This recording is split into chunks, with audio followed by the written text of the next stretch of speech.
Assalamualaikum warahmatullahi wabarakatuh. Alhamdulillahirabbil alamin wassalatu wassalamu ala asyrafil anbiya'i wal mursalin sayyidina Muhammadi wa ala alihi wa sahbihi ajma'in. Pertama-tama dan yang paling utama, marilah kita panjatkan puja dan puji syukur kita atas kehadirat Allah Subhanahu wa ta'ala, yang mana karena rahmat dan hidayahnya kita masih bisa mengecap dan menikmati nikmat-nikmat yang tak terhingga banyaknya, baik itu berupa nikmat Islam, nikmat puasa, atau bahkan nikmat kesehatan.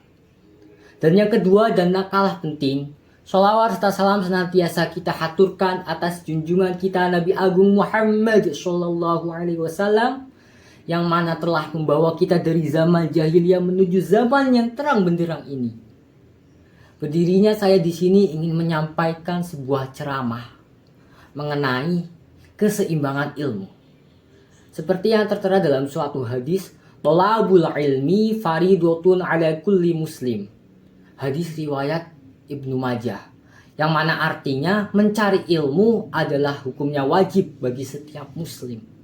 Nah, berdasarkan itu kita tahu bahwa menuntut ilmu atau mencari ilmu itu hukumnya wajib.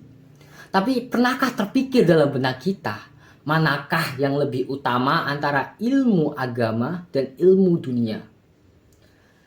Mungkin sebagian orang akan berpikir bahwa ilmu agama itu lebih penting, karena seseorang yang mempelajari dan mendalami ilmu agama meski ilmu dunianya diabaikan, paling enggak nanti walau di dunianya dia akan mengalami kesusahan, tetapi di akhirat nanti dia akan selamat.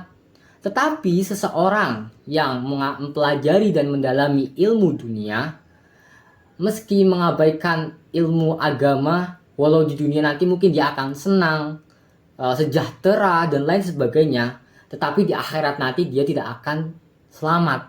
Mungkin begitu pemikiran rata-rata kebanyakan orang umum.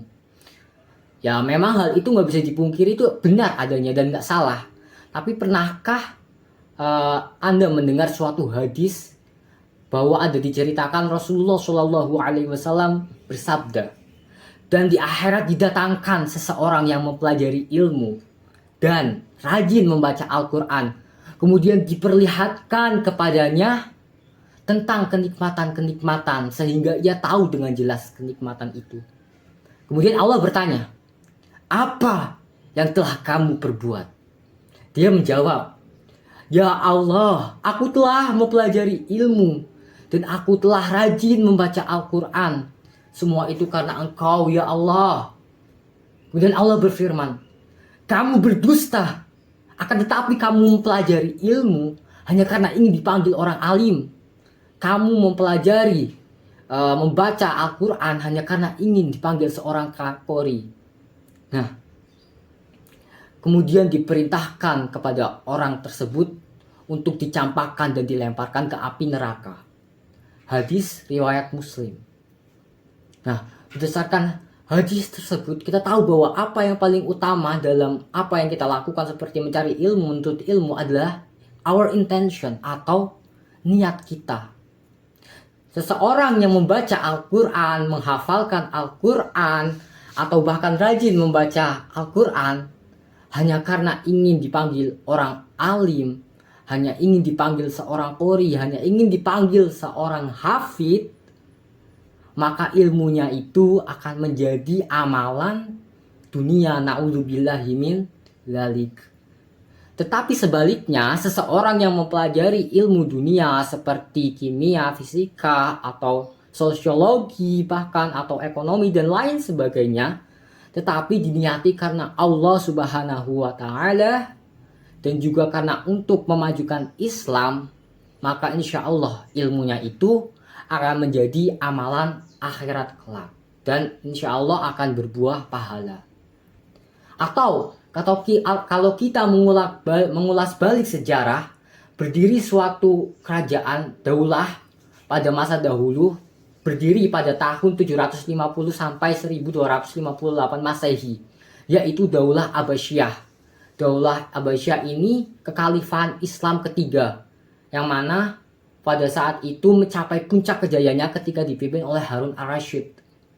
Pada kala itu Islam mencapai puncak kejayaannya sampai-sampai dipanggil the golden age of Islam atau masa keemasan Islam.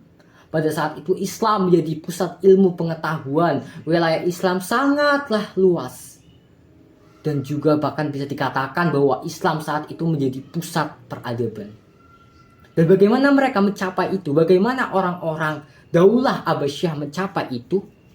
Apakah karena orang-orang di sana sangat-sangat religius, rajin membaca Al-Quran, menghafal Al-Quran, dan tidak ada kemaksiatan di sana? Ya mungkin itu bisa juga menjadi salah satu faktor atas keberhasilannya. Tetapi ada faktor lain yang mendukung dan sangat-sangat penting, yaitu berkembangnya ilmu dunia. Pada masa Daulah Abbasiyah berkembang ilmu dunia, berkembang ilmu arsitektur, sehingga pada kala itu berdiri bangunan-bangunan yang sangat megah.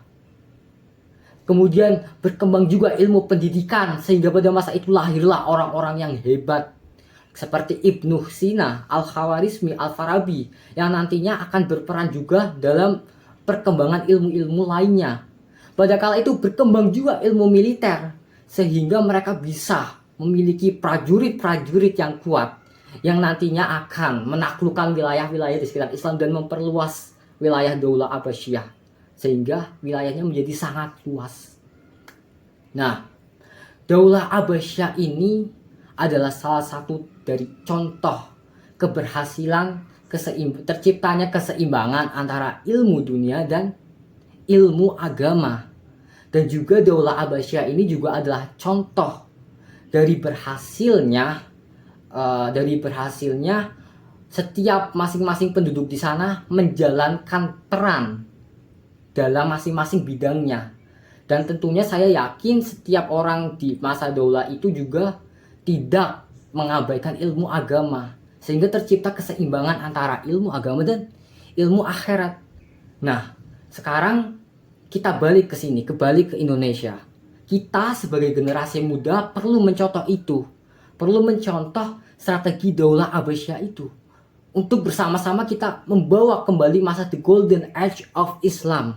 Kita bawa kembali masa itu ke Indonesia ini. Kita bawa Indonesia menuju masa keemasannya.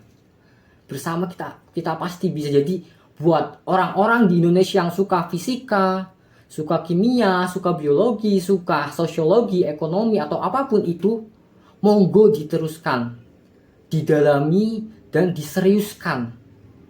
Tentunya dengan tidak mengabaikan kewajiban di agama kita seperti sholat, puasa, dan lain sebagainya. Dan diniati karena Allah yang paling penting. Sehingga akan berbuah pahala. Dan perkembangan ilmu di Indonesia semakin maju dan Indonesia bisa menjadi pusat peradaban dunia suatu saat nanti. Dan itulah tugas kita sebagai generasi muda saat ini.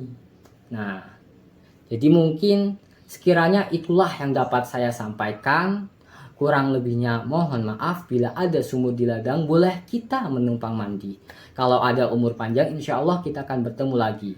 Kalau ada yang benar dari perkataan saya tadi, maka sesungguhnya datangnya dari Allah. Dan apabila ada kesalahan, sesungguhnya datangnya dari saya. Oke. Sekian yang dapat saya sampaikan. Kurang lebihnya mohon maaf. Billahi taufiq wal hidayah. Wassalamualaikum warahmatullahi wabarakatuh.